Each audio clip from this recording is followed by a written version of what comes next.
Sir 'Sita Ramam' director Hanu Raghavapudi and Prabhas కాంబినేషన్‌లో వస్తున్న 'ఫౌజీ' సినిమాకి హీరోయిన్‌గా ఒక సోషల్ మీడియా లో బాగా వైరల్ అయిన అమ్మాయి హ్మ్. ఇమాన్వి ఇస్మాయిల్ ఆవిడని తీసుకున్నారు అన్నప్పటి నుంచెల్లి చాలా వరకు ఆమె వీడియోలు బాగా వస్తూనే ఉన్నాయి ఫీడ్‌లో. ఈమె గురించి మీరేం చెప్తారు సార్? తను యాక్చువల్‌గా 'సుఖ్వీంద్ర సింగ్' పాడిన పాట అన్నట్టుంది మన ఏఆర్ రెహమాన్ దాంట్లో. హ్మ్. అందులో పాపులర్ అయింది. షీ ఈజ్ యాక్చువల్లీ ఇండియాలో పుట్టానంటుంది కానీ but she is a Pakistani from Karachi. Brown and brought up in US. Okay. ఆ ఇమాన్వి ఇస్మాయిల్ అనే అమ్మాయి చాలా బ్యూటిఫుల్‌గా మంచి డాన్సర్ కూడా. మన సౌత్‌కి సరిపడా ఫిజిక్ కూడా ఉంది. కొంచెం బబ్లీగానే ఉంది యాక్చువల్‌గా. డాన్సర్ అయినా కూడా. సో ఆ అమ్మాయి 2, 3 dance programs. She is very popular on Instagram. అవును. And also lot of reels been going around అనమాట, వైరల్ అవుతున్నాయి. అవును. అలా చాలా మంది ఉన్నారు. ఈ అమ్మాయిని పెట్టుకోవడం కారణం ఏంటంటే వాళ్ళకి నచ్చి ఉంటుంది యాక్చువల్గా.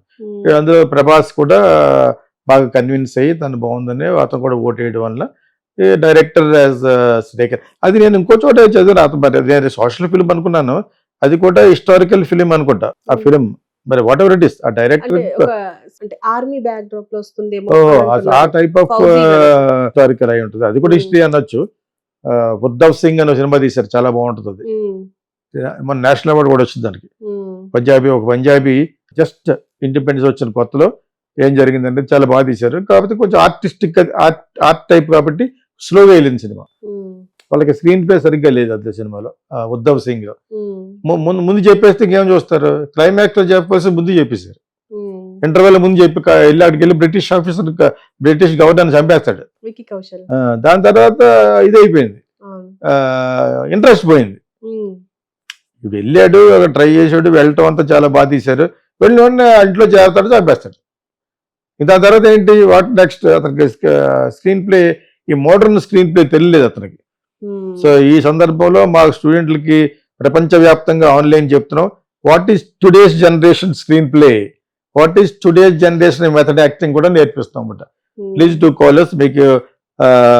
మీకు లభ్యమయ్యే ఇన్స్టాల్మెంట్లు కూడా పెట్టాము ఈ మధ్యన. కొంతమందికి అట్లయిపోతున్నారు.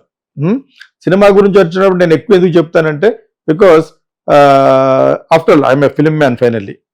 పొలిటికల్ అనాలిసిస్ కొన్ని చెప్పినా కూడా I can even talk on international politics. కాబట్టి మన వాళ్ళు ఇక్కడ లోకల్ పాలిటిక్స్కే రిలీజ్ అవుతారు కాబట్టి మన ఆంధ్రాలో తెలంగాణలో అది అడుగుతున్నారు, అదే చెప్తాను. మీరు ఏమంటే అది చెప్తాను, because it's your channel finally. Cinema గురించి వచ్చినప్పుడు వాటికి సినిమా గురించి ఏం చెప్తానంటే, come and join us Geetha Krishna film school, we will make you an actor or director. So ఇప్పుడు ఆ అమ్మాయి చాలా బాగున్నట్టుగా ప్రభాస్ కూడా ఓట్లు వేయడం, ఈ అమ్మాయి కూడా బాగా లైక్ చేసి దాని తర్వాత ఆడిషన్కి పిలిచి ఆ అమ్మాయిని కొంచెం తయారు చేస్తున్నట్టున్నారు. డ్యాన్స్ ఉంది సినిమా. ఇండియన్ ఫిల్మ్స్లో ఏముంది, ఒక ట్రెడిషనల్ డ్రెస్ కట్టి అతను అంతకుముందు ప్రీవియస్ ఫిల్మ్ సీతారామలో కట్టినట్టుగా ఒక అమ్మాయిని పట్టుకొచ్చారు కదా. ఆ విధంగా this is what people should learn, film people. The characterization is very important. ఆహారి అంటారు దీన్ని, that is very important. Makeup is important, characteristic is important. అందులో పెట్టేస్తే అమ్మాయికి తర్వాత చేసుకుంటూ వెళ్ళిపోతుంది.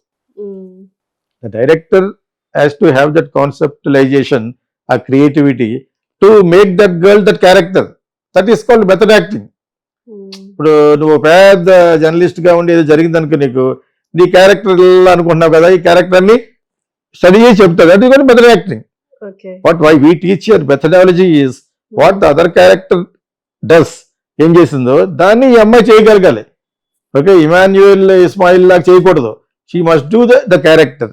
దాని ముందు గెటప్ మార్చాలి, ఇంకోటి ఏది మార్చాలి, దాన్ని క్యారెక్టర్ తయారైంది. ఇప్పుడు ఆ క్యారెక్టర్ స్టిక్స్ పెట్టాలన్నమాట. సినిమా గురించి ఎందుకు చెప్తానంటే, ఆ అమ్మాయి పాకిస్తానీ బాగుంది, యాక్చువల్గా ఇండియన్ బాగుంది అంటుంది. మేబీ పాకిస్తాన్ అయితే ఇండియన్ అయితే ఒకప్పుడు all this same only. But ఈ అబ్బాయి 1995లో పుట్టినట్టుగా చదివాను అక్కడ. They must very young actually.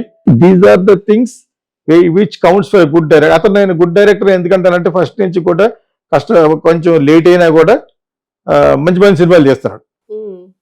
First second సినిమాకి చాలా లేట్ అయింది అయినా కూడా, మరి ఈ సినిమా నుంచి కూడా ఇంకో 2-3 years అయిపోయింది కదా.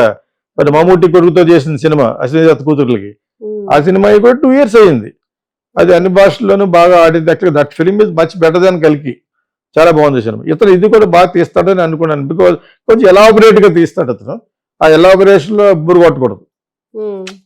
అందులో చదరామలో ఫస్ట్ హాఫ్ అన్ అవర్ కొంచెం బోర్ కొట్టింది నాకు. కొంచెం అంత ఎలాబరేషన్ అవసరం లేదు. ఇప్పుడు నాన్ లీనియర్ ఎడిటింగ్ లో మెనీ థింగ్స్ హ్యావ్ కమ్. మనం నేరేట్ చేసే సబ్జెక్టు ఆ narratives లో కొంచెం ఫాస్ట్ ఉండాలని నేను అనుకుంటున్నాను. అతనికి అడగకుండా సజెషన్ ఇవ్వకూడదు, కానీ as a senior, as a film coach I'm giving. So but otherwise that film is going to be the one of the best film for అవ్వాలి. మరి ఆ డైరెక్టర్ వాల్యూస్ ఉన్నాయి కాబట్టి ప్రభాస్కి. అంచేత ఈ అమ్మాయి కూడా చూశాను, ఇద్దరికి మంచి సూటబుల్ అయ్యేట్టుగా, కొంచెం బబ్లీగా, కొంచెం శరీర సౌష్ఠంగా అన్ని బాగుంది. యాక్చువల్గా good smile is there for that girl. So I wish that girl does very good chance ఇది. సడన్ గా ప్రభాస్ తోటి రావటం అంటే మరి ఇతను వరల్డ్ స్టార్ కింద, గ్లోబల్ స్టార్ అంటే ఎవరంటే ప్రభాస్. మరి రామ్ చరణ్ వాళ్ళు పెట్టుకున్నా కూడా రియల్ గ్లోబల్ స్టార్ ఎవరంటే ప్రభాస్ కదా. అతను ఫ్లాప్ సినిమా కూడా 200-300 crores కలెక్ట్ చేస్తుందంటే obviously is one of the best liked actor and star ఇండియాలో. క్యారెక్టర్ పెద్ద బాగోపోయినా కూడా కలికిలో చూసి ఆయన అన్ని 100 crores కలెక్ట్ చేసిందంటే ఇందులో అసూయపడే వాళ్ళు కొంచెం మంది ఉన్నారు. అయినా కూడా we cannot help it. He has got that much of fan following. చూడాలి అతని సినిమా అనే ఉన్న స్టార్ ఎవరంటే ఇండియాలో ప్రభాస్. అతని పక్కన ఈ అమ్మాయికి ఇమాన్వి, ఇస్మాయిల్. ఇమాన్వి వదిలేస్తే బెటర్. ఇస్మాయిల్ పెట్రోల్ అవి వదిలేస్తే diesel oil. Imanvi is good. So లేకపోతే ఇబ్బందికరంగా ఉంది యాక్చువల్ కదా. Of course Ismail is a popular name in Christianity అనుకుంటా. So whatever it is, we wish our all the best and rock Indian film industry. Okay sir.